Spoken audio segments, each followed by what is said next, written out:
Inside the Magic, show number 330 for July 31st, 2011.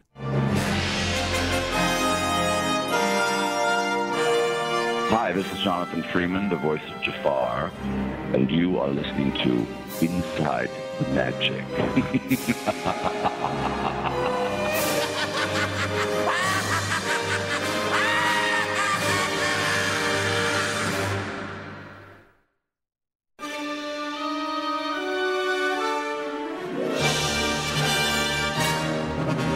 It is Sunday, July 31st, 2011. This is show 330 of Inside the Magic, and as always, I'm your host, Ricky Briganti. Got another great show packed with Disney and theme park news and a whole lot more fun, including a really great interview that I hope you all will enjoy. Before we get started, I do want to invite you to visit InsideTheMagic.net. There you'll find all of our podcasts, videos, photos, news, articles, and so much more. And if you ever have any news, tips, or questions, you can contact us by writing to me at Ricky@InsideTheMagic.net, or you can call and leave a message at 407-494-4ITM. That's 4486. And now, let's get on with the show.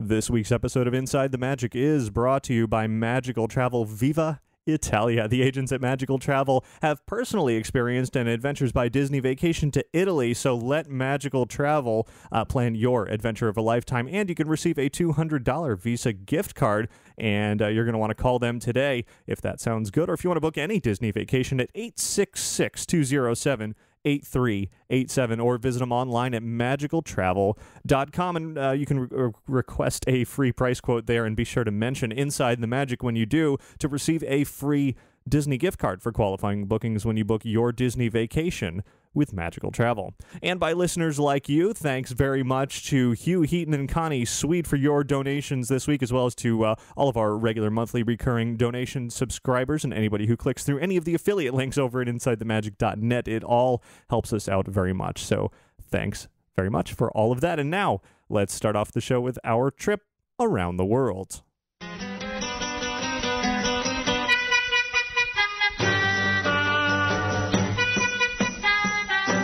So it is actually a rather light news week this week. Not a whole lot new going on in the world of Disney and theme parks, but some pretty fun stuff that I do want to share here. And first up, let's see, the biggest, well, I don't know if it's the biggest news story, but it's certainly an interesting news story. And that is that over at the Magic Kingdom, a new experience has opened up in Adventureland, and that experience was given a name, and it's called Tinkerbell's Magical Nook. It is a meet and greet experience in which visitors to the Magic Kingdom now once again have a chance to meet with the Disney fairies. It's located in Adventureland, kind of got a small queue, and then you move into a sort of Pixie Hollow-ish area for a meet and greet, and I had a chance to go through there yesterday. We'll actually have a bit more about that later in this week's show as I speak with a pair of fairies here on Inside the Magic, so stay tuned for that. Let's talk rumors while we're in Adventureland here for a moment. These are strictly rumors, though they seem like they'll be quite possible that they'll be true. Over at the Enchanted Tiki Room, the attraction is becoming sort of the original version of the Tiki Room. That's not a rumor. That's definite. It should be opening up pretty soon. And this new version of the Tiki Room will be similar to the old Tropical Serenade version, but the rumor, I suppose, is that it's nearly complete, but that's a given. It's supposed to open sometime in August, hopefully pretty soon, within the next week or two, and that apparently, here's the rumor portion, that it will have some new things, some things we have not seen before for the Tiki Room. We don't know what those things are yet, but I don't know, we'll just have to wait and see about that. Nearby, apparently, the tiki torches, it's been said, are going to be returning to Adventureland that are actually burning flames. Those were there years ago in Adventureland, have been gone for a while, and may be coming back. And also then around the corner over at Pirates of the Caribbean, it could be that the cannons on the fort may be firing again. We might hear and see some special activity going on there, so let's see how that goes. A little bit of a Adventureland rumor roundup. Now, moving away from that, actually, we have some sad news to report this week. Jennings Osborne, who is the creator of the Osborne Family Spectacle of Lights, which has been at Disney's Hollywood Studios for many years now, he passed away this week on Wednesday. It was back in 1995 in Little Rock, Arkansas, where he first put together the Osborne Lights. As you know, before Disney got a hold of him, essentially, he had started it off as a home display, and it just kind of grew and grew and grew to the point where he could no longer keep it contained to his home and his neighbors' houses, and ultimately Disney decided they needed a holiday display for what was then at the time the Disney MGM Studios, and it has continued to grow from there. Eventually became the dancing lights and so on and so forth, and unfortunately the creator of it all, Jennings Osborne, who apparently, I never met him, but apparently was a very, very nice guy, very much embodied the spirit of the holiday season. Unfortunately, he did pass away this week, so thoughts and prayers are definitely with his family, and I'm sure this year's version of the Osborne Lights will be extra special in his memory. Now let's turn our attention over to Epcot with a tasty bit of news this week that Disney unveiled. The popular Kakigori kiosk, I guess you could call it, over in the Japan Pavilion at Epcot has reopened, and it's no longer just called that. It's now going to be called the Kabuki Cafe, and they're serving much more than just shaved ice. Yes, the shaved ice certainly will be still a part of it. Very, very popular treat, but in addition, they're also serving edamame, miso soup, plum wine, and sake, as well as smoothies and ice cream cups. So a lot to choose from there, especially on a hot day like it has been this weekend, and boy, has it been hot. Today, my car was registering something like 105 degrees. I don't know how accurate that was, but it certainly felt like it. So it's good to grab some ice cream or some shaved ice to stay cool while you're in the parks in this very, very hot summer. And now let's talk the biggest news, or one of the biggest stories, the D23 Expo, just a few weeks away now out in Anaheim, California, and even more about what's coming to the D23 Expo was revealed this week. They seem to be wanting to reveal just a little bit of information at a time, and the latest bit of news is that there will be a special musical performance by Dick Van Dyke and the Fantastics, their vocal quartet that'll be performing on Stage 23 at the D23 Expo on the first night of the Expo, Friday, August 19th at 8:15 p.m. And they're a group that have been together for quite some time. Dick Van Dyke, of course, is very well known in the world of Disney, very famous from Mary Poppins, amongst plenty of other movies. And so it'll be great to see him in person that night at the D23 Expo. Even more programming from the D23 Expo has been announced this week, all related to Disney Channel, Disney Junior, and Disney XD. As I've said before, Perry the Platybus will be there after traveling across the country. It's a big trailer themed as Perry from Phineas and Ferb. In addition, Radio Disney personalities Ernie D, Jake, Candace, Blake, and Holly will be there. And then there will be a number of Radio Disney, Disney Junior, and or Disney XD presentations and meet and greets and special performances throughout the D23 Expo, taking place on Friday, Saturday, and Sunday, not just on the Sunday where the one big arena presentation will be there. And I'll just run through a few of these real quick. We mentioned previously that on that first day on Friday, Jake and the Neverland Pirates will have a special announcement with Dave Barry and Ridley Pearson and David Arquette. Well, before that, there will also be a musical performance from the Neverland Pirates Band and character appearances by Jake, Captain Hook, and Mr. Smee. Then, in addition to that, we're going to have a bit from Good Luck Charlie. Some of the stars of that will be there. Radio Disney's NBT artists will be there and will perform. Lemonade Mouth stars will be there, and So Random stars will be there as well. All of that on Friday, August 19th. Then on the 20th, the next day, some Phineas and Ferb character appearances, as well as a noon, it seems like either a meet and greet or a presentation or something for Phineas and Ferb creators and executive producers will be there, along with some of the cast. Kickin' It stars will be there as well. along with Fish Hooks and Ant Farm stars. Then on Sunday, August 21st, Handy Manny character appearance will be there, although that was briefly on the schedule, and then I read somewhere that it was taken off the schedule, so I'm not sure about that. Special Agent Oso character and appearance of the voice of him will be there, and that is Sean Astin.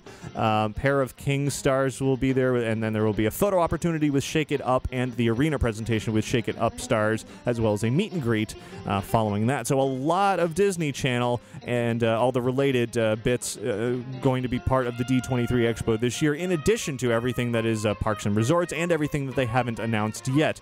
I've been told that the full schedule for the D23 Expo will not be released until about a week before the Expo itself, so there's still much more to come. Over on the D23 Expo website, they updated it this week to feature some of the specific rooms and times for the Parks and Resorts presentations that'll be at the Expo as well. So if you want to get an idea of everything that'll be going on there, you can check out the official D23 Expo website, or just stay tuned to InsideTheMagic.net, where we will continue to bring you all the announcements of all of the latest additions to the D23 Expo schedule as we lead up to its kickoff on August 19th. And if all of that wasn't enough, elsewhere in the sort of Los Angeles area, another Disney-related special event will be going on for anybody who's looking for additional entertainment over at the Hollywood Bowl on all three of those days, August 19th, 20th, and 21st. There will be a special presentation of Fantasia, Walt Disney's Fantasia, the music-based film from many decades ago. There will be live orchestration for that, along with some behind-the-scenes to it, and then a fireworks finale, and that's taking place each night. Not directly connected to the D23 Expo, but certainly an extra bit of entertainment for anyone looking for it. And we've previously talked about the special bits of merchandise that will be unveiled at the D23 Expo, and this week Disney revealed a further look at some of those toys, including the die-cast Tron-a-Rail. Disney showed off the packaging, that how it will be unveiled. Really nice box, actually, that it's going to come in great Tron Legacy, light cycles and Jeff Bridges and all the characters on there on the box. And as I've said before, it'll be packaged with either one side out or the other side out. It's the same toy on all of them. There's a yellow side and a blue side. Same one no matter which one you buy, but it just depends on which version that you want to purchase. In addition, Disney this week unveiled how the Disneyland Mark 7 monorail will be packaged. It looks very similar to the monorail toy packages that have been around for quite a while, except this new one's going to come with a remote control where you can activate the motion as well as the sound from within the toy. So some excitement there. In addition to all of that, a Trivial Pursuit Disney For All edition will be released at the D23 Expo as well. Just a little bit more news this week outside of the world of Disney. Let's talk Halloween Horror Nights, one of my favorite subjects always, over at Universal Studios Hollywood, specifically in California. The second maze, Haunted Maze, has been revealed this week. It'll be based on the 2005 horror film Hostel and its 2007 sequel. The creative folks there are working with its director to create this experience that is being called an extreme gore fest. So anybody who's a fan of that film series or just kind of gory Halloween experience, it sounds like a good one to enjoy there. And one more thing that I'd like to note here at the end of the news is that I have finished doing all of my daily recap posts for the San Diego Comic-Con with everything that I included last week on the show, all the Disney-related content, plus so much more, day by day, days 1 through 4, plus preview night over at InsideTheMagic.net. I also have a separate post of all the swag that we picked up, all the free stuff, posters and flyers and buttons and all that cool stuff, so you can see everything, the kind of stuff you can pick up at that convention, and overview of costumes, great costumes that I saw that people were wearing throughout the convention, and so much more. So if you're interested in seeing all of that from the San Diego Comic-Con, head on over to InsideTheMagic.net to check all of that out. And of course, while you're over there, you can check this week's show notes for links and related videos to and photos to any of the stories that I just mentioned. So that is it for your news from around the world this week.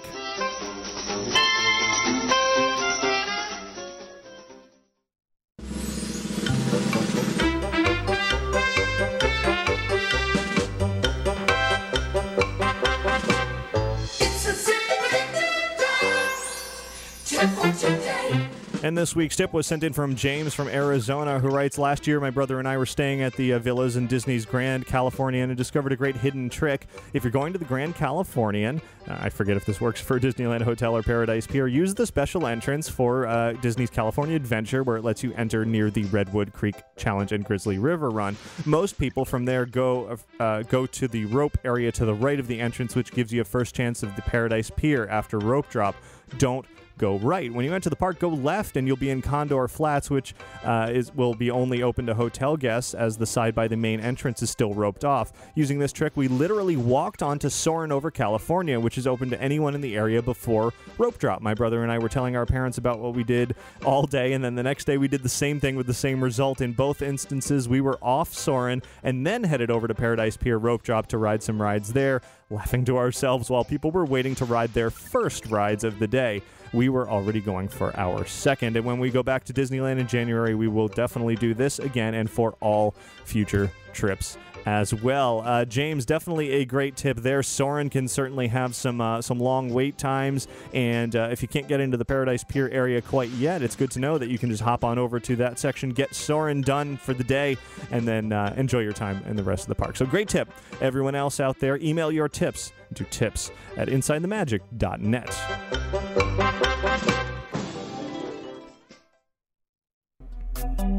And before we jump into this week's main feature, I do want to put in a quick word about Lanyard Lab. If you've got a business to promote, or perhaps you're at a school or a church, you need to wear one of those name tags around your neck, check us out over at lanyardlab.com. We'll be happy to make a custom lanyard for you that'll feature your school's name or a church name or a convention or business name, any logo colors that you want. It's actually really easy to customize it all by filling out the price quote request form on our website. We'll email you back with a quote along with a proof showing you what the lanyards will look like, and then you can place your order online. It is simple as that. No obligation to purchase when you get your quote, so you might as well check it out and give it a shot over at lanyardlab.com. That's LANYARDLAB.com.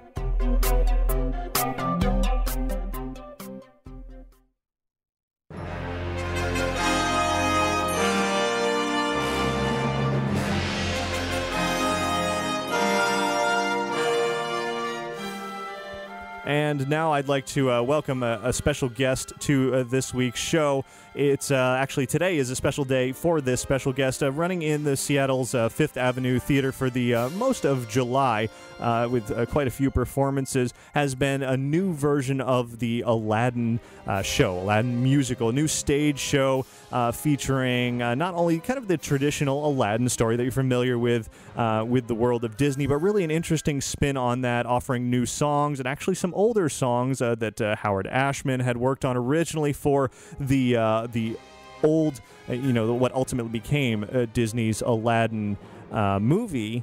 Songs that got cut are now cut from the movie are now included in this stage performance, and it's been getting some really great reviews. We featured one listener review of the show, I think last week or the week before, and it's been a really, really popular show.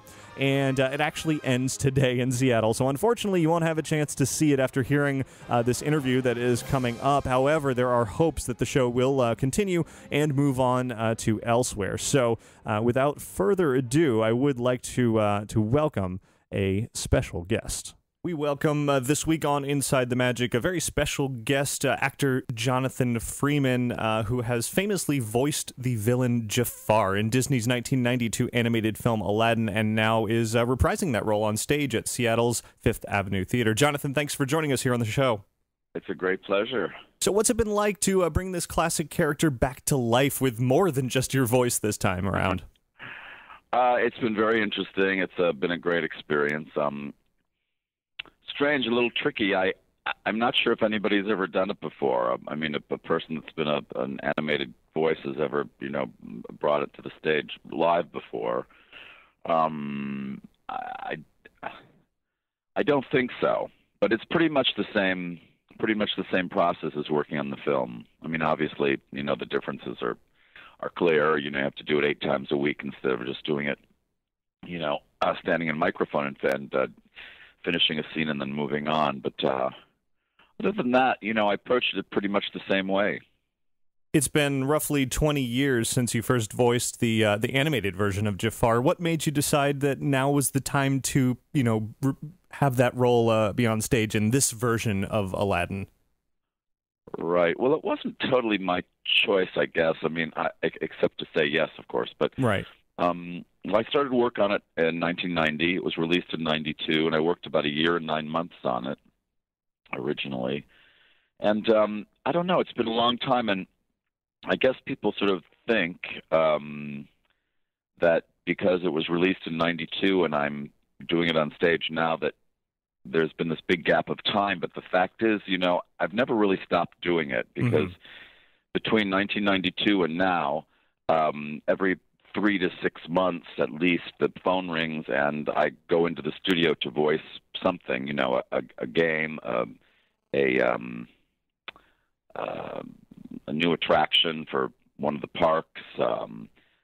Jafar is making an appearance at the Electric Parade in Tokyo. You understand what I'm saying? Yeah, definitely. So if we've heard Jafar in the last... it never really has gone away from me, so I sort of continued to do it. And what's miraculous about it is it's been like a 21-year job, which is almost unheard of in show business. Sure, yeah. But certainly a good thing. Was it difficult to put yourself in the role on stage this time, though, not only in voice?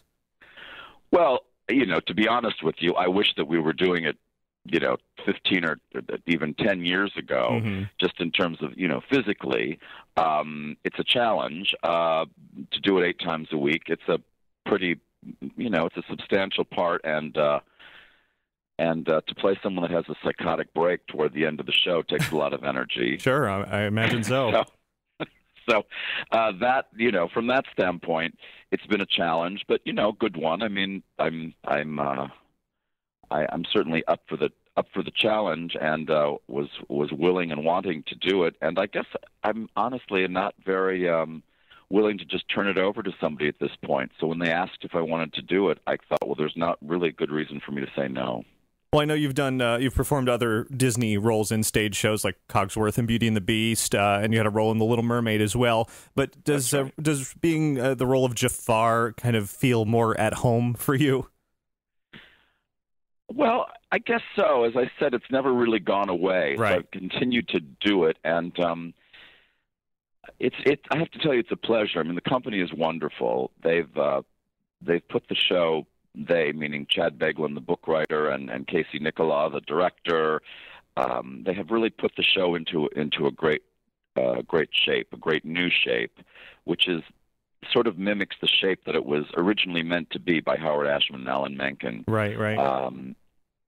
I think especially Howard, he had an idea of what he wanted the show to be like, the film to be like, and it got changed as these things do for all the right reasons, but.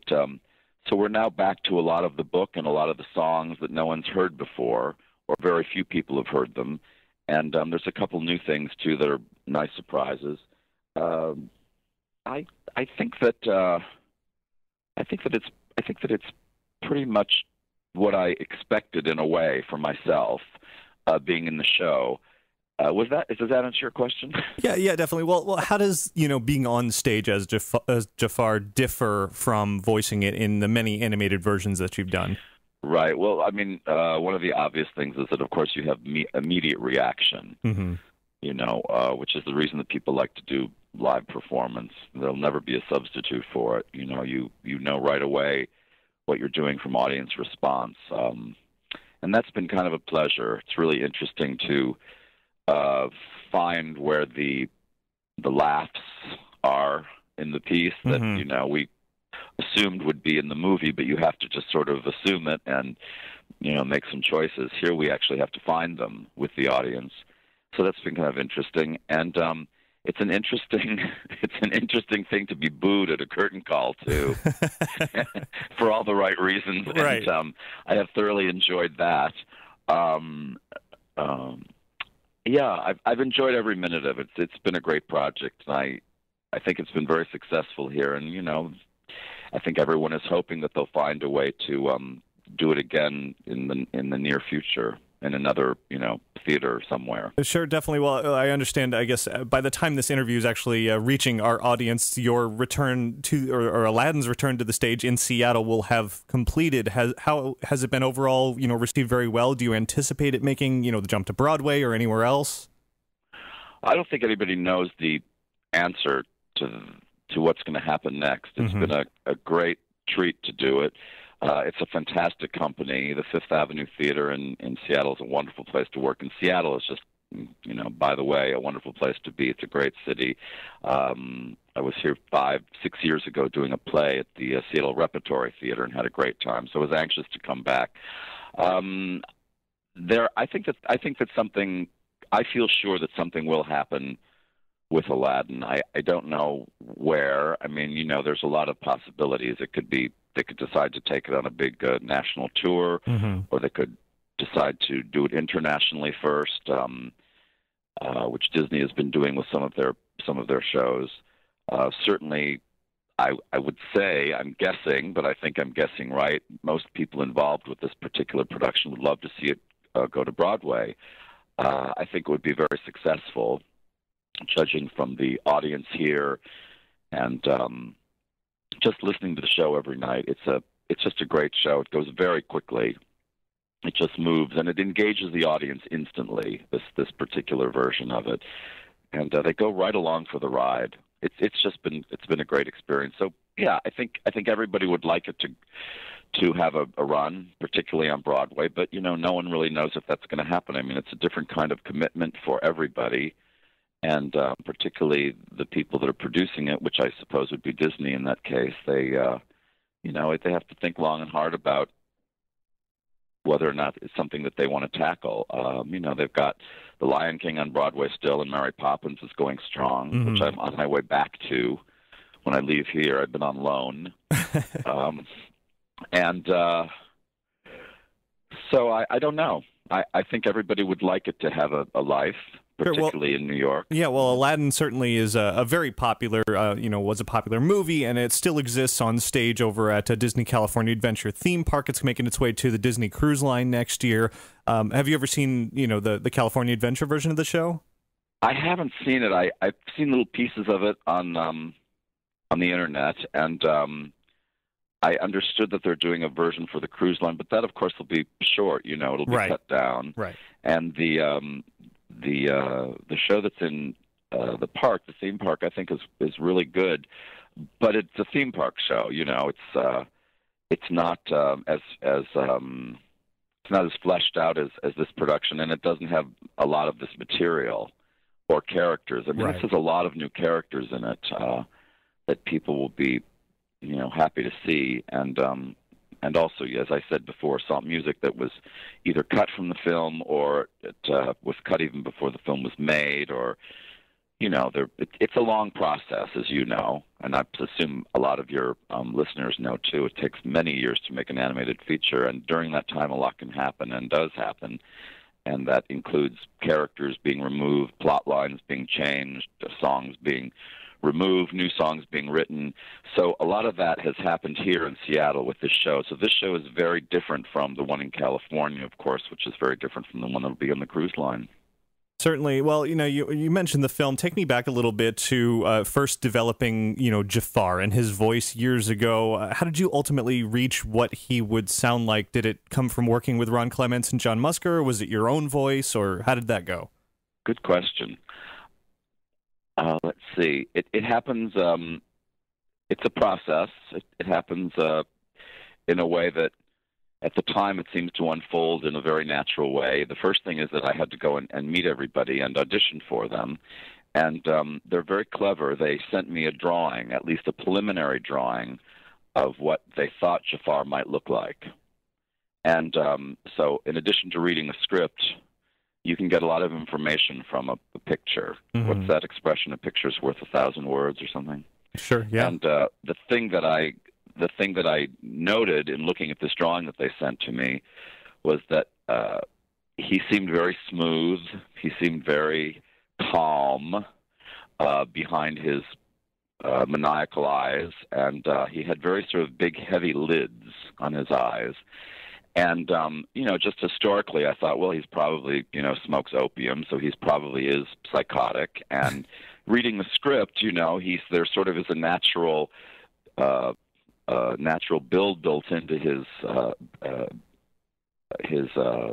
craving for more and more power, wanting to become Sultan, wanting to become the most powerful wizard in the world, and then ultimately wanting to become a genie so he can take over the world. It's your usual, I guess, Hitler, Saddam Hussein story. Sure. Yeah. Well, any maniacal Disney villain usually has that quest for power. Yes, and it's usually the thing that it ultimately does them in, which of course happens here too.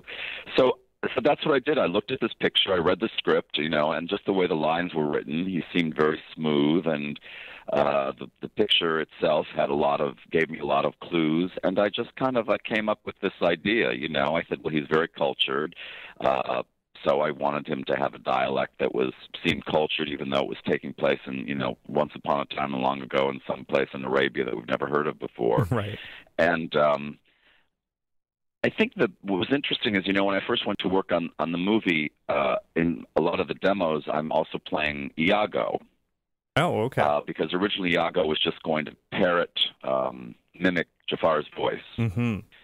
So I just talked like a stupid parrot, and then, when I was talking like Jafar as Iago, I just talked like Jafar. And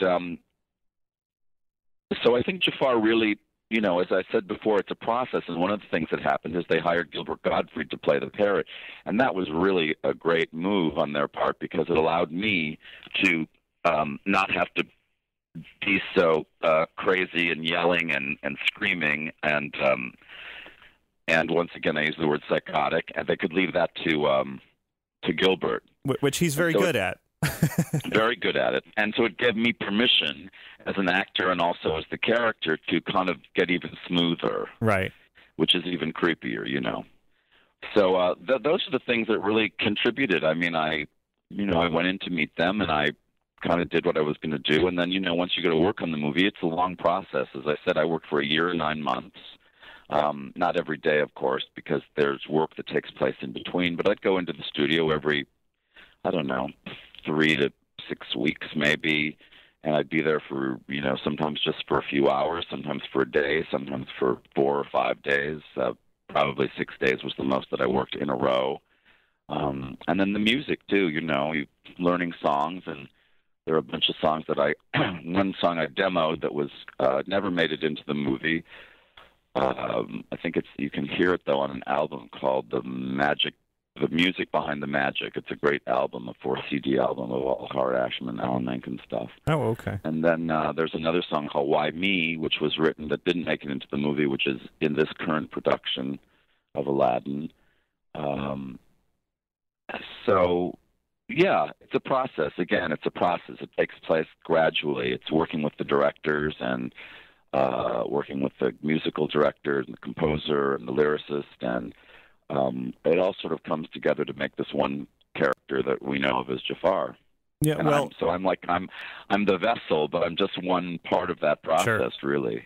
Well, it's always fun talking to voice actors, hearing your natural speaking voice and kind of hearing little bits of Jafar in there somewhere. But certainly Sure. you have to, I guess, manipulate your voice to turn into Jafar. What is it that you add to your natural voice to become Jafar?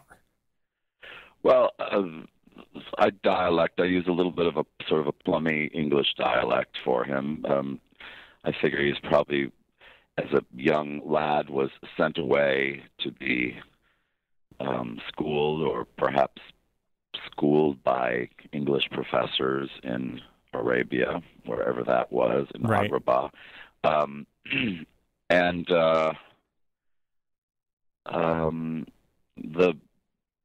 I just sort of keep my voice at the lowest possible pitch until I want to go nuts, and then I, manipulate it, raise it, I guess. That's one of the things. There's a kind of a dreamy, smoky quality to him, too, which I guess we can talk about this. I mean, traditionally, you know what a hookah is, right? Sure, certainly. Okay, well, and in fact, you see one in Jafar's lair. It's very much in passing. Mm-hmm. Uh, there's a scene where he's walking through his rooms, and in the background you see a hookah that's still smoking. So I think we have to assume that he smokes opium. I think it's fair to assume at that time in history and this particular character that he smokes. So that's part of it too. Well, that would certainly lend itself to him being very kind of laid back and smooth. Exactly, until he loses his mind. Yeah. So, so those are some of the things I guess that contribute to it. The rest of it really comes. A lot of it comes from the text. A lot of it comes from the writing. There are certain, when you're working on a character, there are clues within the writing, not just to your character, but I mean, there are certain words. Words are chosen carefully by the writer, and there are words that are chosen that are much more suited to Jafar, words that Jafar would use, but maybe you or I wouldn't use necessarily. And so you find those particular words. I wish I could think of one right now offhand. If it comes to me, I will. But there are certain words that are perhaps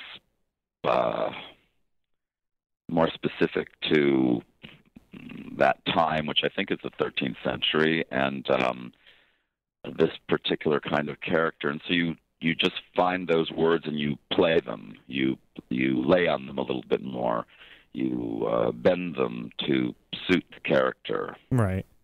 As in, my most abject and humble apologies, Your Majesty. Well, that's certainly... How often do we use those words? Definitely not casual conversation, but for the world of Aladdin, it is. Yes, that's right. So when you were working on Aladdin years ago, did you know that you were part of what ultimately became kind of a rebirth of Disney animation? I knew about Howard Ashman and Alan Menken from New York City. I think I had auditioned for them maybe originally for one of their productions, like one of their shows. And so I they were on their way up in the world of musical theater. Mm-hmm. They were well known, and they were starting to be very well known. And there was no question that they were incredibly talented. They're incredibly talented alone, and of course we all know, Alan has gone on to write many substantial songs and scores with other lyricists and has had great success. Together, I think that Howard and Alan were, in my mind, pretty much a perfect team. I think if you listen to the 3-picture deal they had at Disney, Beauty and the Beast, Mermaid, and Aladdin, I think you pretty much can hear the substance of Howard's work, and you can hear what a great marriage that couple was. So I knew that. I knew that they were wonderful. I had known the story from the time that I was a kid. I've always been a great fan of Disney animated features, particularly of villains, actually. I knew Hans Conried as an actor for his work away from Disney, and I knew him as the voice of Captain Hook. Mm-hmm. And those characters appealed to me. They didn't appeal to me because I was, wanting to torture little animals in the backyard. They appealed to me because I think they appeal to a lot of kids because they have supernatural powers. They're bigger than life. They sort of operate on an operatic scale that's appealing in some way because they're larger than life, and they are,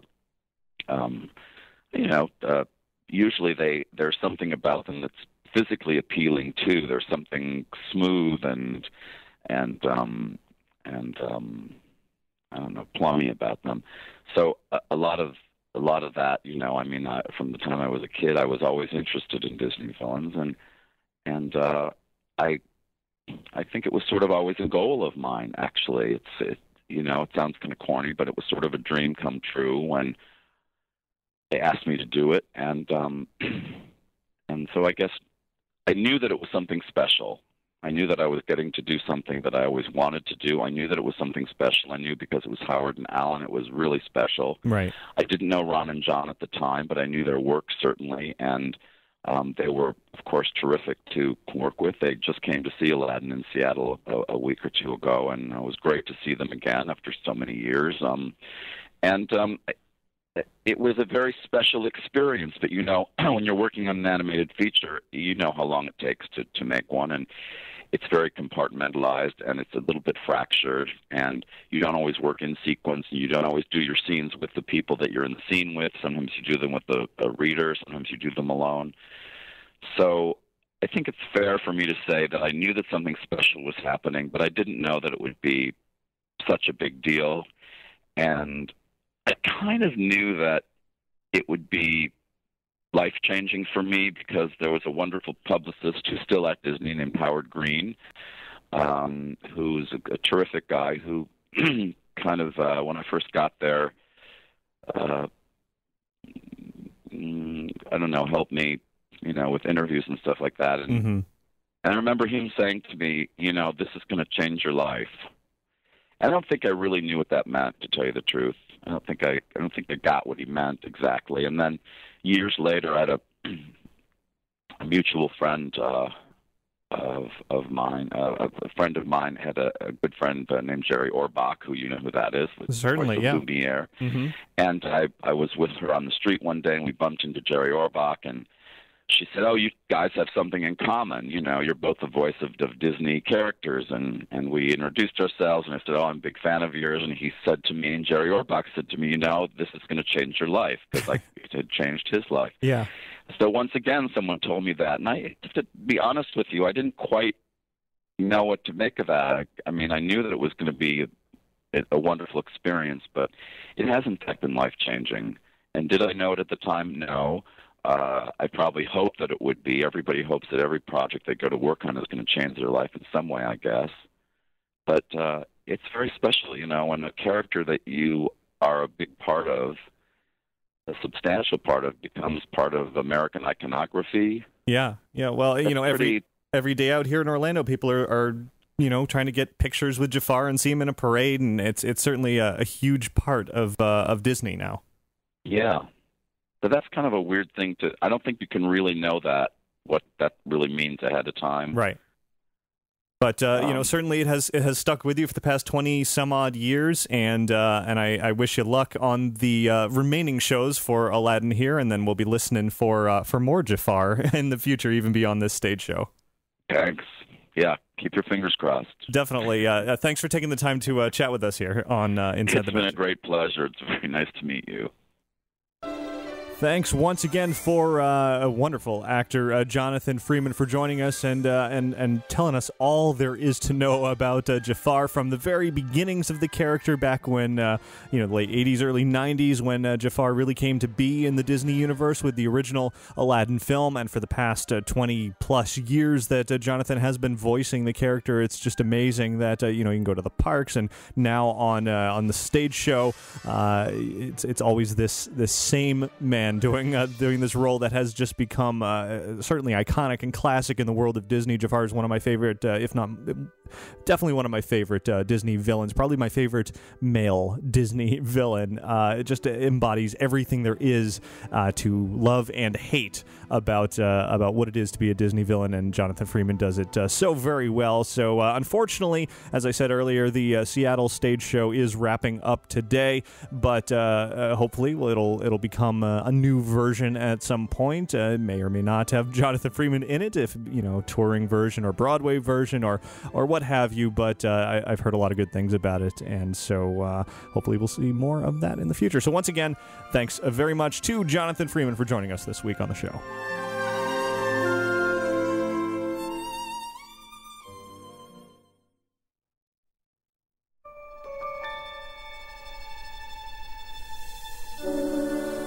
And now we've got another special, sort of smaller feature here on the show this week. and that is, I want to talk a bit more about Tinkerbell's Magical Nook over at the Magic Kingdom. This is the new meet and greet for the Disney fairies in what is being called a permanent home for them in Adventureland, which not everybody's thrilled with including them in Adventureland, thinking perhaps they were in Mickey's Toontown Fair. Of course, that's becoming Storybook Circus, and they wouldn't really fit in there necessarily. But I think everybody was thinking perhaps they would end up in Fantasyland, fairies and fantasy, and that's where Peter Pan is and all of that. But instead, they are connected to Adventureland through the old Adventureland veranda. You walk inside, let's say you cross over the Adventureland Bridge. And once you cross over to that, just to the right is where you'll see the entrance to this new Tinkerbell's Magical Nook. And as soon as you step inside, it's sort of an unexpected view. It still feels like Adventureland. As soon as you enter inside, you see a queue winding back and forth in front of you. Certainly plenty of people there eager to meet the Disney fairies. But then there's a wall just beyond that is full of some artwork that's sort of fairy related, but it's not like it's pictures of Tinkerbell and Rosetta and Iridessa and all of them. It's pictures that are sort of the surroundings of Pixie Hollow, as if somebody had adventured there, snapped these photos, or came back and drew some sketches or made some paintings of their, being inspired by the land of Pixie Hollow, and came back to Adventureland and put these up on the wall. And then in the very center of the area is a main portrait that sort of shows a glimpse into Pixie Hollow, which comes alive every once in a while and shows various Tinkerbell, Pixie Hollow-related clips featuring fairies and some other characters as well. So that's the entertainment while you wait to meet the fairies themselves. And then you go around a corner, and that's when, of course, as it goes, you have to be shrunken down to the size of a fairy and enter their magical area in order to hear them instead of just making tinking sounds. You actually have to be transported into this area through a magical portal of sorts in order to actually be able to interact with the fairies. And so as soon as you're around the corner, a very familiar sight takes place or unfolds in front of you, because in there it looks very similar to the old fairies meet and greet that was in Mickey's Toontown Fair. A lot of bright colors, grass on the ground, lots of trees growing, and colorful features throughout. And there are a pair of Disney fairies are inside. And when I was there yesterday, which I believe was the second day of operation for Tinkerbell's Magical Nook, I had a chance to chat with two fairies, one of which was Vidya, who always is an interesting character to chat with. And then, of course, Tinkerbell herself, who, everybody's going to go into Tinkerbell's Magical Nook. You're certainly going to want to see Tinkerbell. Just makes perfect sense there. And this pair of fairies was as vibrant and full of life as anyone can ever hope for. And I actually had a chance to talk with them for a little while inside. And it's always great to see some Disney characters who are completely in character, if you will. And so now I want to share with you my conversations with the two Disney fairies. As I said, the first one that I met with was none other than Vidya. And so we want to enter into this new Tinkerbell's Magical Nook and have a conversation about basically what these fairies, what they think about their new Adventureland area and being transported from the Magic Kingdom over to Epcot and then back on over to the Magic Kingdom. So anyway, without further ado, let's chat with Vidya. Hello. How are you doing, Vidya? It's like you must be a shutterbug, huh? You know it. You're not a pirate, are you? No pirates. You're gonna shoot me with a cannon, and that makes me a little scared. No cannons, just me. I'm unarmed. That is very except the camera. Because those pirates like to put us into lanterns all the time. Well, I haven't been in one, but a jar is very similar. You can't put these wings in a jar. They're much too impressive. They are very impressive. I think so too, and I just got them washing the wing washing fairy, so they look extra sparkly today. What do you think of your new home here in Adventureland? I'm having quite a bit of fun here. The grass is nice and cushy, and someone has to watch over little Mrs. Sparrow first. No, you know it. Better me than anybody else, though. At least I can keep up with her. Certainly. I think I might ask Blaze to start flying next to her, though. At least that way he'll always glide her way. You never know when she might start getting into trouble. That's Tinkerbell. Happens all the time. It does. I'm glad someone understands. Well, flap over this Take a picture. But of course. All right. And I did indeed take a picture with Vidya, and following my photo with her, I had a chance to talk with the namesake Tinkerbell from Tinkerbell's Magical Nook. Let's hear what Tink had to say. Hello, Tinkerbell. Ricky. Ricky, nice to meet you. Nice to meet you. I'm Tink. I know. So you're playing solo, huh? I am, just me. I get so much more work done playing solo. Video was talking trash about you. What? What'd she say? She said you're a troublemaker. Well, it's kind of true sometimes. Yeah, that's how it goes. Can't help it, you know? But those stink bugs were asking for it. So how's Adventureland treating you? Oh, wonderful. I love it. Isn't it beautiful? It is. I'm so glad that the CS tree took root. Yep. All right, you want to take a picture? Yeah.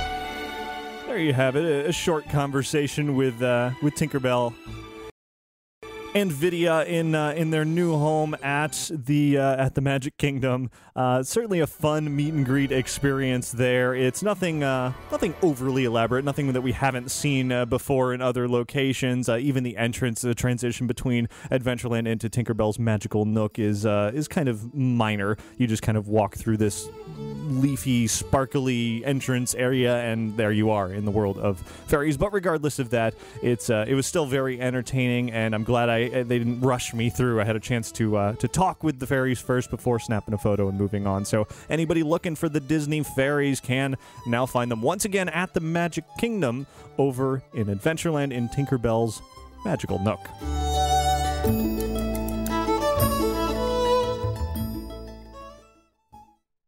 Hey, Ricky. Hi, Ricky. Hi, Ricky. Hey, Ricky. Hi, Ricky. Hi, Ricky. Hey, Ricky. Ricky, this is amazing. Ladies and gentlemen, boys and girls. Inside the Magic, listener feedback.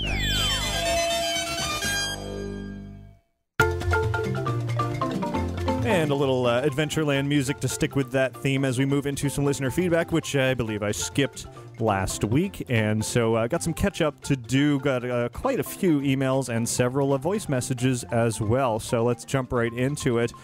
We were talking about the Aladdin musical in Seattle, of course, and Inside the Magic listener Pat had emailed me to let me know that he had seen the Aladdin musical several times, in fact, and enjoyed it very much. Pat continued by sending me a link to Disney's VP of Creative Development, book writer and director Jasmine and Aladdin, as well as who you heard earlier, Jonathan Freeman, all doing some songs and talking all about the musical itself. It's over at seattlechannel.org.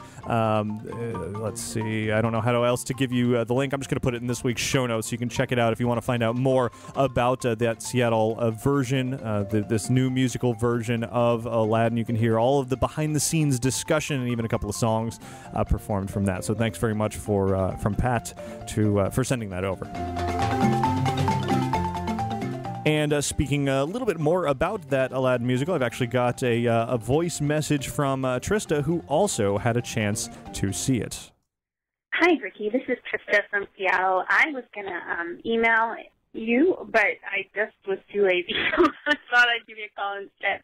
I just listened to the review that the young lady sent from Seattle for the Disney's Aladdin, and I was actually going to write a review of my own because I just saw it a couple days ago. It's closing weekend now. And I just want to give a little bit of a different take because we have some different opinions, which is cool. That's what happens. The show was really good. Don't get me wrong. I did like it, and I had a good time. I had a friend who was actually in the cast who lives in New York City now, so it was fun to see him. However, I'll be really surprised if in this form the show makes it to Broadway. I know that Disney's been kind of searching for another hit, another Beauty and the Beast, and another Lion King. They've tried Tarzan, Mary Poppins, Little Mermaid, and they've all kind of just not done as well as they had hoped. And so, according to my friend, what Disney's doing with this show is they're not calling it a pre-Broadway run, which is what you normally do. You'd workshop a show, do a pre-Broadway run in another city outside of New York because it's cheaper, and then you bring it to New York City and open it on Broadway.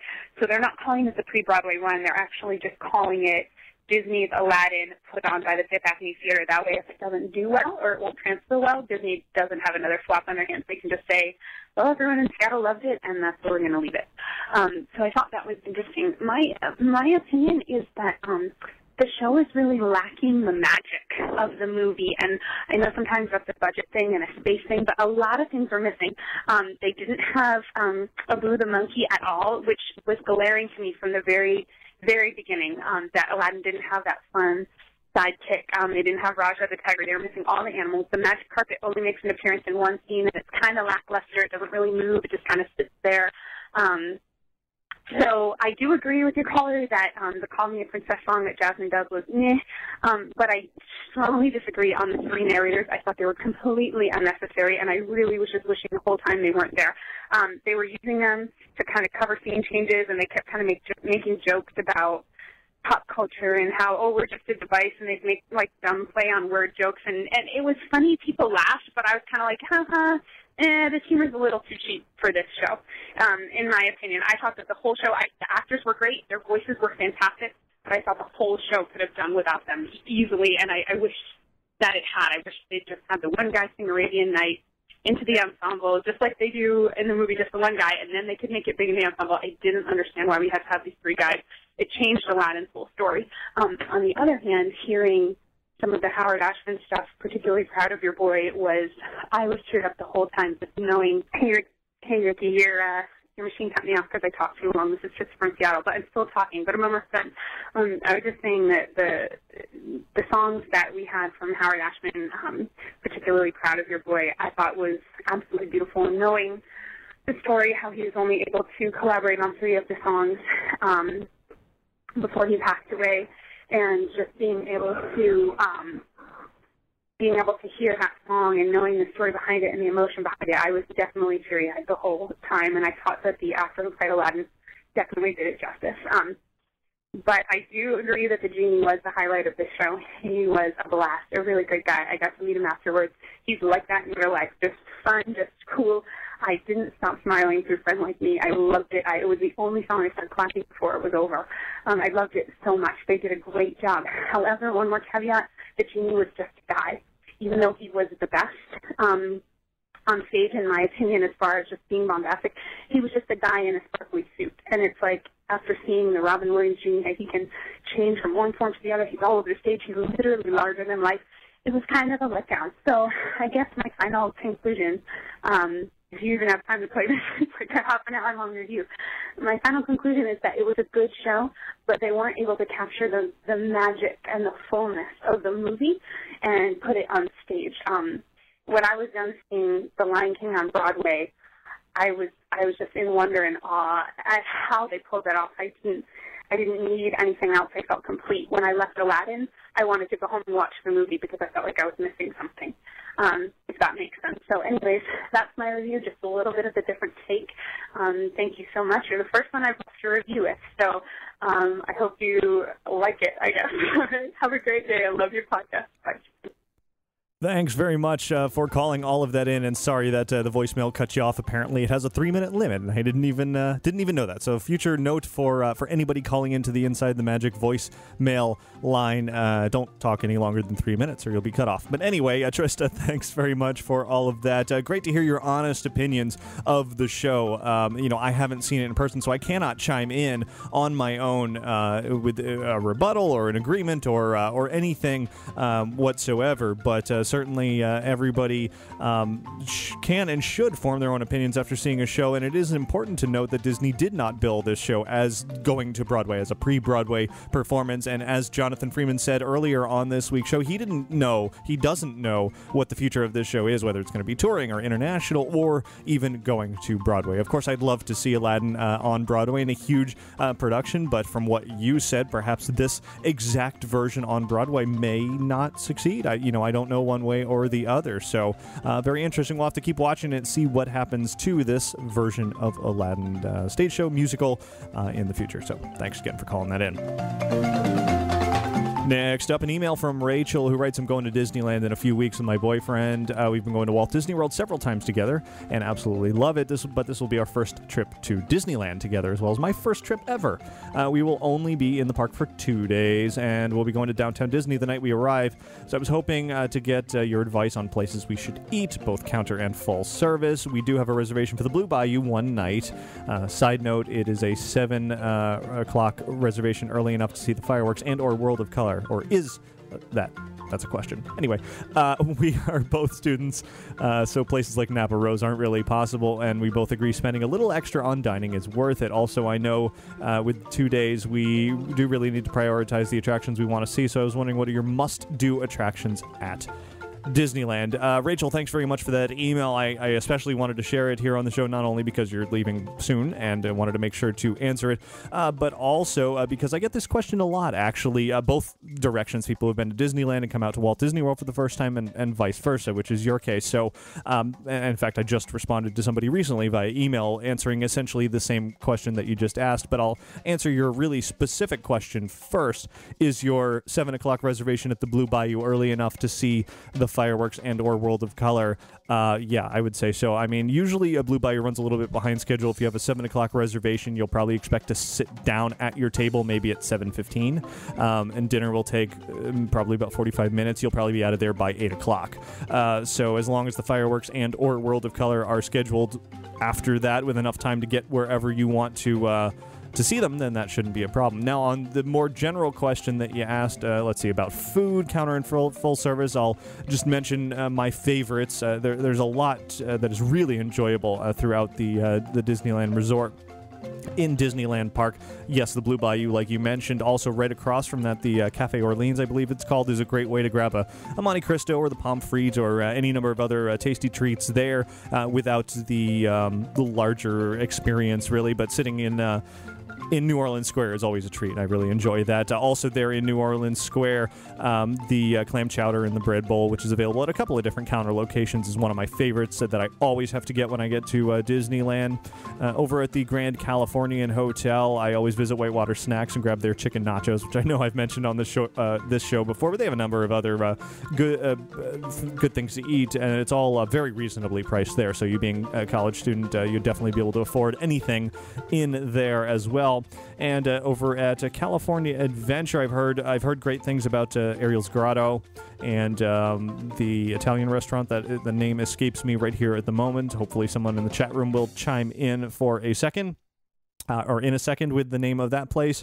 I always get a corn dog whenever possible on Main Street or over at Corn Dog Castle at California Adventures. And thank you very much, Jack Sparrow fan, the Trattoria at California Adventures, the name I was looking for there. I haven't eaten there personally, but I have heard very good things about it. By all means, avoid the pizza port in Tomorrowland at Disneyland. I've had nothing but horrible, horrible food there, especially in recent years. I seem to remember eating something decent there quite a few years ago, but in the last few times I've been there, it's just been awful. So I would not recommend that. That's kind of the opposite than what you were asking. Bengal Barbecue in Adventureland is also a pretty good treat. That's at a great price as well. And then as far as prioritizing attractions, certainly the Pirates of the Caribbean Disneyland version blows away the Walt Disney World version, so you got to check that out. Indiana Jones is one that'll be new to you. Definitely see that. Tomorrowland, definitely filled with some fun things there. The Space Mountain is my favorite version of Space Mountain out of Disneyland. Finding Nemo's Submarine Voyage, another great favorite. And even Autopia is so much better than the Tomorrowland Indy Speedway. So right there in Tomorrowland, you've got sort of a trio of attractions that are definitely worth hitting. Over in Fantasyland, you've got Pinocchio, Mr. Toad's Wild Ride, Alice in Wonderland. You know, these are the rides that you have not been on because you haven't been to Disneyland, having only been out here at Walt Disney World. So you definitely want to hit those. And then, of course, if you want to preview what's coming out here to Fantasyland next year, then head on over to California Adventure. Check out the new Little Mermaid ride as well. And, I'm sure there are many, many more, but those are kind of the top of my list of priorities that are must-do attractions whenever I head out there. And then, of course, the Haunted Mansion. It's similar to what we have out here, but no trip to the park is complete without a ride in the Haunted Mansion. All right, next email comes in from Case or Casey or something like that. Anyway, the email reads as follows. You mentioned on a recent podcast that they'd be shutting down the monorail service 1 hour after regular park closing. Do you know what options there are to reach the Transportation and Ticket Center on Extra Magic Hours nights for the resort guests who opt to drive to the parks rather than take the buses? I'm not a huge fan of the transportation system for my last visit and would prefer to simply drive, but not if I have to give up the extra hours benefit. Yeah, that is the big problem here. If you're parking your car at the Transportation and Ticket Center and the monorails are not running, which they won't be after an hour after park closing, you're either going to have to take the ferry boat if you're over at the Magic Kingdom, a different boat if you are elsewhere. There are a few boats that you could connect through or, move here or there, any number of the ferries or boats, and then the buses. That's pretty much it, unless you want to call a taxi, which would be a little weird to take a taxi from a park to a parking lot.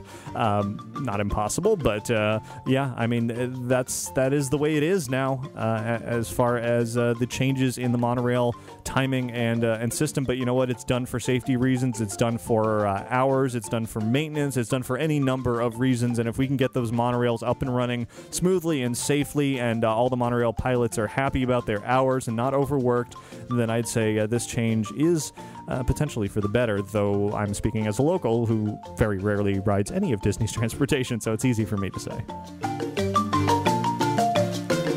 Jeremy writes in and says, my wife and I really want to visit Walt Disney World while it is decorated for Christmas. The problem is that my wife is allergic to poinsettias. From what I've seen on TV coverage over the years, they are everywhere. Is it always like this at Christmas? Are all 4 parks decorated like this? Just trying to find out what we can expect for her when we do go. Well, Jeremy, I definitely, I've never really paid attention to how many there are, but they're everywhere. It's going to be tough to avoid them. They're definitely in the Magic Kingdom, definitely around downtown Disney. I'm pretty sure I've seen a lot of them at Epcot as well. Not sure about Hollywood Studios or Animal Kingdom, but it's going to be real tough to avoid them. Devin in the chat room says, take a lot of Benadryl.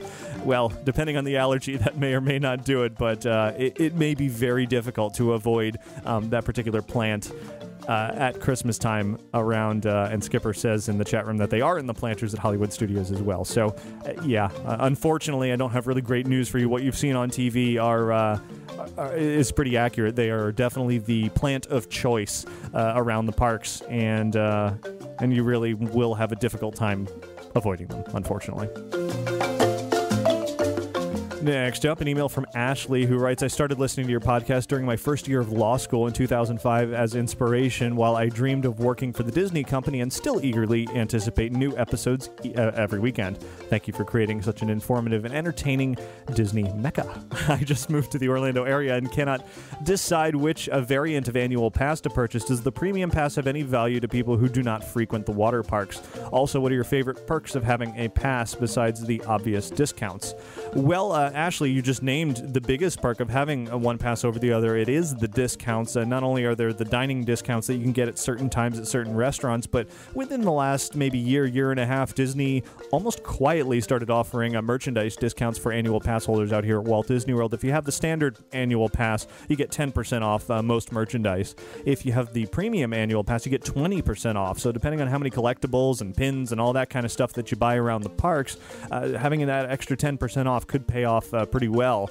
Aside from the water parks, the premium pass will also get you admission into Disney Quest. So if you're a big fan of video games and the like, then you can definitely enjoy that as often as you'd like. And I'm pretty sure there are some golf related perks, or maybe I'm thinking of the Super Duper Both Coast Pass on that one. Regardless, water parks and Disney Quest and the bigger discount are really the biggest perks to having the more expensive pass versus the other. When I head on out to D23 Expo in just a couple of weeks, the timing is going to be perfect for me. My standard annual pass out here at Walt Disney World is expiring while I am out at Disneyland for the D23 Expo, so I'm going to go ahead and I'm pretty sure I'm going to buy the more expensive, the Both Coast Pass, since I seem to be frequenting Disneyland and Walt Disney World over the last few years. I think it's time to just buy into the $750 ticket, I believe it is now, to get to the parks out in California and Florida as often as we need to. And for that, I will get all of the perks as well that I haven't enjoyed. And so for me, with all the trips that I've been making, I think that would work out. But definitely not for everyone. It depends on how many trips you make to Disneyland and Walt Disney World. So sort of an overview there of the passes. Hopefully that helps. All right, next email from Josh, who writes, I have a question this August 15th through 20th to be exact. My family and I are taking a trip to Orlando. My sister and I have 1 day, 2 park passes to Universal and Islands of Adventure. When is the best time to go on rides such as Harry Potter and Jurassic Park? We really would like to do these rides as well as Men in Black and others like Jaws. My sister hates roller coasters, but I love them. Is there any way to make it so that she is safe while I ride roller coasters like Hulk and Rip Ride Rocket? And one last question, what is the best place to eat there? My sister and I were thinking of eating at Three Broomsticks, but we're not sure if it's the best place to eat in the park. Also, we'll be going to Disney parks the other 4 days with park hopper passes, so no need to worry about those. And here's a okay, and then he went on to review the last Harry Potter movie, which I don't need to share here. It was a good movie. Anyway, Josh, I will answer your questions. Let's see, what were the questions? Best times to go on Harry Potter and Jurassic Park. You're coming at a very busy time. You're going to be here in just a couple of weeks, and while it's moving into the back to school time, it's not quite there yet. Middle of August is still going to be very busy, so I'm not sure I could tell you one particular time over another that would be a great time to visit those attractions. The beginning and the very beginning, very end of the day are always really great times to hit any attraction because people are either not in the park yet or they have already left for the day after being hot and sweaty and tired and all of that. So those generally are good times. I really love visiting the Wizarding World of Harry Potter at night because it's beautiful when it's lit up. Certainly a good time to do that as well. And if you're in line for the attraction, even if the park closes while you're in line, they're still going to let you go through the ride, so it could be a good way to stay a little bit longer in there by getting into the line, maybe half an hour, 15 minutes before the park closes. Don't cut it too close because you might miss the cutoff, but get in there, and then by the time you're out, you can casually stroll and shop and work your way out of there and really just enjoy the ambiance in there. So hopefully that helps a little bit. As far as you riding the roller coasters and your sister not, I don't think you said how old your sister is, but it sounds like somebody would need to look after her while you're on the rides. Universal certainly doesn't offer anything like that. There's no sort of care service available. If you've got any kind of express passes that would help you get on and off the rides a little bit faster, those do cost extra unless you're staying at one of the Universal hotels.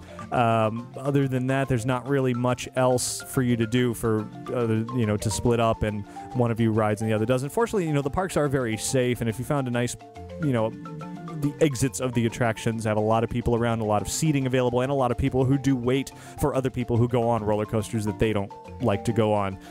So it wouldn't be uncommon for you to go through a ride and leave your sister somewhere, but I can't necessarily recommend that without knowing, how old your sister is.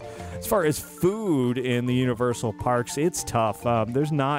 I've never really found a big favorite to eat through there. Mythos is a very popular restaurant in Islands of Adventure, but it is a sit-down, more expensive meal, so I'm not sure if that's what you're looking for. Other than that, I've never really found much of the quick service anywhere in the Universal parks to be all that great. The Three Broomsticks food is pretty good, and you stay within that whole Harry Potter theme, but it's not spectacular.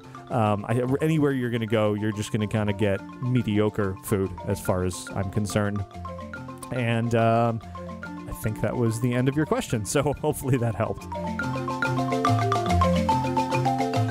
Next is an email from Mark from Oregon, who was commenting on, I'm pretty sure last week or the week before I mentioned this on the show, that over at the Disney resorts out here in Walt Disney World, they've begun implementing technology in the cups, RFID technology, to prevent you from refilling unlimitedly or using those refillable cups forever and bringing them back, that there's a time window. And so Mark was emailing to send me a link to mousesteps.com, who's done they've done a really good job kind of covering this topic, doing some videos and photo updates and all of that, sort of explaining exactly how all of this technology is being implemented into the refill system at the resort. So definitely interesting and worth looking into there. All right, now we're going to go back over to a voice message, this time from Brandy. Hey, Ricky. This is Brandy from Houston. I've been a listener for about 4 years. Love the show. Listen, I'm calling up with some tips on a topic, I guess it's almost 2 weeks ago now. You and Skipper Ben were talking about ways to stay cool, and especially with kids. So I just wanted to mention a few more.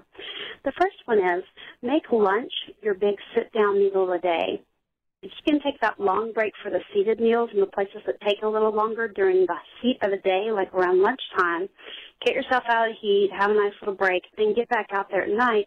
You can do your counter service meal at night when you're not so hot and miserable. That's kind of one idea. Another one is, if you've got time, go ahead and go back to the hotel and take the nap. The little kids will love it. They'll get a little break in the AC. The parks are open so many hours in the summer. You can skip the hottest part of the day, come back at night, and be refreshed. Another tip is don't use the Disney strollers. Use your own. Those hard plastic ones, they're hot, they're hard, they don't get any airflow. They just make the kids hotter. If you use your own, cloth fabric stroller like most people have, it's going to be a lot more comfortable for your kids and not quite so hot. Finally, one ride I want to mention you guys left out is Universe of Energy. That ride is like 40 minutes long or something. It's a great break from the heat. It goes on for nearly an hour. And then lastly, of course, is Dole Whip. We love Dole Whip. We bought it off your website, so I always get the Dole Whip. Although I got to say the butterbeer is pretty good, too, if you're going next door to Universal. Thanks a lot. Bye.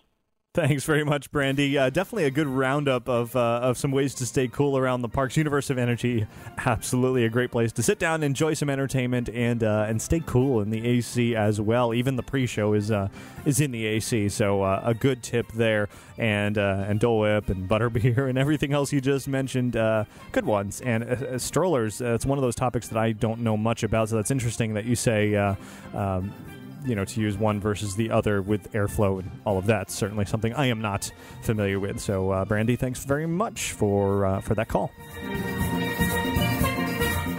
Looking ahead here, it looks like I am severely behind on listener feedback, and we're about an hour and 15 into the show, so I think I'm going to do one more email, and then we'll wrap it up and play some more catch-up next week on the show. So, next email is from Blaine, who writes, I was listening to last week's show, show 328, so a couple weeks old actually, and heard talk about the firehouse at the Magic Kingdom. When I heard about the firehouse closing a few weeks ago, I immediately headed over to City Hall to find out more information. Although they said what was going to happen was still a mystery to them, you can still bring your patches to City Hall, and they'll be kept in a big book until the building reopens. All they are certain of is that the original penny press and the section of patches will return upon reopening. Thought this little tidbit of information might help.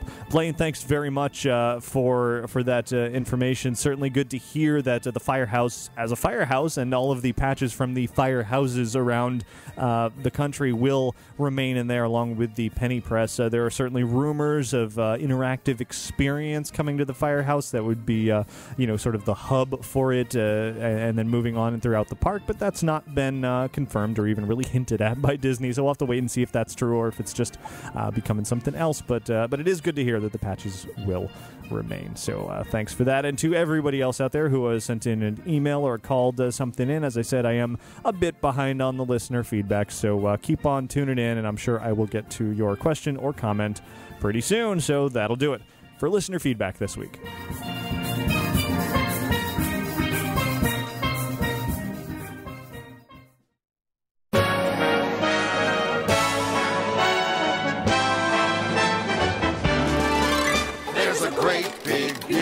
Tomorrow. And that will about do it for show 330 as well. I do want to thank once again Jonathan Freeman for talking to us on this week's show. Hopefully everybody enjoyed hearing about the inspiration behind Jafar and the voice and the role and everything else. And I do hope some version of the Aladdin musical will make its way around to another stage show with hopefully Jonathan Freeman in it. He is Jafar, and to have him embody that role on stage and not just in voice is a great thing. It's fun when things like that work out and come together. And also thanks to him for recording that great intro to the show as well. Always a lot of fun to have a character intro.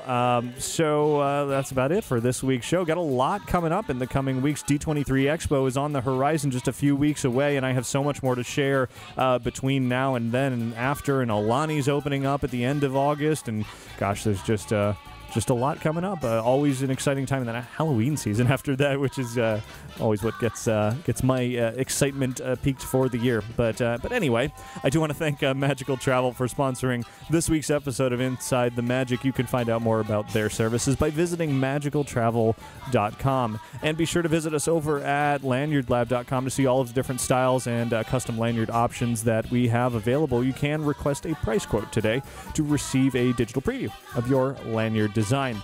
And between episodes of this show, check us out over at InsideTheMagic.net. Not only will you find all of our podcasts and show notes for each week, but also links to follow us on Twitter and Facebook and YouTube and all the updates between each episode so you can stay on top of everything that is Disney and theme park and all that kind of fun stuff. So thanks to all of you for listening each and every week, those of you who download the show, and all of you who are watching the video version, either live or replayed over on InsideTheMagic.net as well. Having fun producing the show as always, and hopefully you're enjoying listening or watching it as well. So have a magical week. Bye. There's a great big beautiful tomorrow, just a dream away.